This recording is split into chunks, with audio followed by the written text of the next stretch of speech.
Indian medical association കൊല്ലം ബ്രാഞ്ചിന്റെ Christmas new year ആഘോഷം IMA ഹാളിൽ സംഘടിപ്പിച്ചു. ജില്ലാ കളക്ടർ N. ദേവിദാസ് ഉദ്ഘാടനം ചെയ്തു. ഡോക്ടർമാരെ അംഗീകരിക്കേണ്ടത് പൊതുസമൂഹത്തിന്റെ ഉത്തരവാദിത്തമാണെന്നും അത് ബോധ്യപ്പെട്ടത് കോവിഡ് കാലഘട്ടത്തിലാണെന്നും അദ്ദേഹം ഓർമ്മിപ്പിച്ചു. ലോകം പകച്ചുനിന്ന കാലഘട്ടത്തിൽ പൊതുസമൂഹത്തിന് ധൈര്യപൂർവ്വം കൊറോണയെ നേരിടാൻ ഡോക്ടർമാർക്ക് സാധിച്ചുവെന്ന് കളക്ടർ N. ദേവിദാസ് പറഞ്ഞു. നിങ്ങൾ അംഗീകരിക്കേണ്ടത് എന്നുള്ളത് നമ്മുടെ പൊതുസമൂഹത്തിൻ്റെ ഒരു ഉത്തരവാദിത്തമാണ്. അതെപ്പോഴാണ് ബോധ്യപ്പെട്ടതെന്ന് പറഞ്ഞാൽ നമ്മളെ പല കാര്യങ്ങളും പഠിപ്പിക്കുകയും തിരിച്ചറിവുകൾ നൽകിയതുമായിട്ടുള്ള ഒരു കാലഘട്ടം ഈ അടുത്ത് ഉണ്ടായിട്ടുണ്ട്. വലിയൊരു ഒരു പ്രതിസന്ധി, രോഗപ്രതിസന്ധി അല്ലേ, മഹാമാരി, അത് നമ്മൾ നിരന്തരം ഉപയോഗിച്ച് പഴകിയ വാക്കാണ്. അത് നമ്മൾ ഒട്ടനവധി കാര്യങ്ങൾ പഠിപ്പിച്ചു. ഇപ്പോഴും പലതും പഠിപ്പിച്ചുകൊണ്ടിരിക്കുന്നു. കുഞ്ഞുങ്ങളെ അടക്കിയിരുത്താൻ വേണ്ടിയിട്ട് പണ്ടൊക്കെ പാട്ട് പാടണം, അല്ലെങ്കിൽ അവരോട് കളി പറയണം, അല്ലെങ്കിൽ അവരെ പുറത്തെ കൊണ്ടുപോകണം, അല്ലെങ്കിൽ അവരുമായിട്ട് മറ്റു രീതിയിൽ അവരെ എൻഗേജ് ചെയ്യിക്കണം. പക്ഷേ പുതിയ കാലത്ത് എന്താണ്, പ്രത്യേകിച്ച് ഈ കോവിഡ് കാലത്താണ് ഈ ഗാഡ്ജറ്റ്സിൻ്റെ ഉപയോഗം കൂടുതൽ വന്നത്.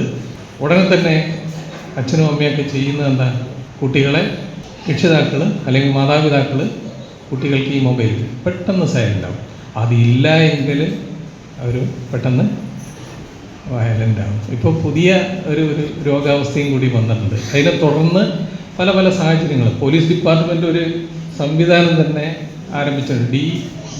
ഡി അഡിക്ഷൻ ടുവേർഡ്സ് ഡിവൈസസ്, അത് അങ്ങനെ ഒരു സംവിധാനം തന്നെ കൊണ്ടുവന്നുണ്ട്. കുട്ടികളിൽ വല്ലാതെ അത് IMAയുടെ ക്രിസ്മസ് പുതുവത്സര ആഘോഷത്തിന്റെ ഭാഗമായി അംഗങ്ങളുടെ വിവിധ കലാപരിപാടികളും ഇതോടൊപ്പം നടന്നു.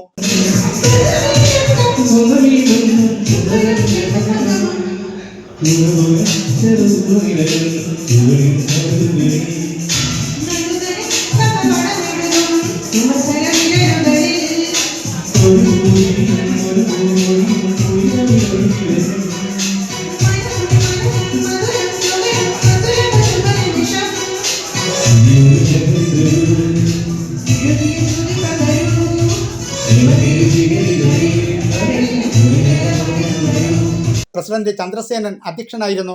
Secretary doctor Alfred V. Samuel, doctor Aneesh Krishnan, doctor Ravikumar K തുടങ്ങിയവർ പങ്കെടുത്തു. ന്യൂസ് ബ്യൂറോ, കൊല്ലം.